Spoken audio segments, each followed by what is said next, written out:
আসসালামু আলাইকুম WhatsApp everyone, কেমন আছো তোমরা? আশা করি তোমার সকলের মধ্যে তোমরা ভালো আছো, আমি অনেক ভালো আছি।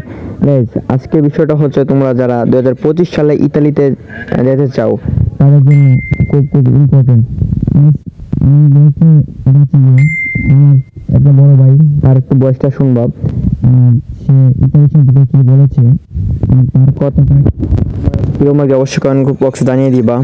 আচ্ছা, তার ভিডিওতে চলে যাই।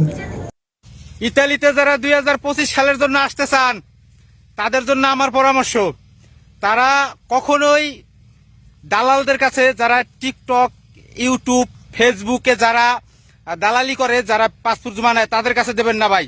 এটা হলো আমার পক্ষ থেকে, আমার 4 লাখ ফলোয়ার, আমি ফলোয়ার্সদের উপলক্ষে আমি বলতেছি, তারা কখনোই এই টিকটক, ফেসবুকের দালালদের কাছে পাসপোর্ট জমা দেবেন না।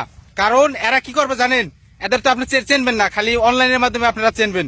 তারা আপনার কাছে টাকা নিয়ে আর পাসপোর্ট জমা নিয়ে তারা মনে করেন থুয়ে দেবে, ট্রাঙ্গের ভিতরে থুয়ে দিয়া তারপরে ই করবে, ওই 3 মাস 4 মাস যাওয়ার পরে বলবে যে আপনার ভিসা লাগে নাই, তারা টাকা মাইকে দেবে, তখন আপনাদেরও কিছু বলার থাকবে না।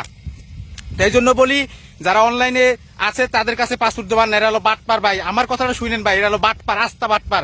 অবশ্যই আপনার পরিচিত জনদের মাধ্যমে পাসপোর্টটা জমা দিবেন। এই 2025-এর জন্য যারা পাসপোর্ট জমা দিবেন ইতালিতে, এগ্রিকালচার বা আপনার ইহের জন্য যারাই আসেন, তারা এই কাজটা করবেন।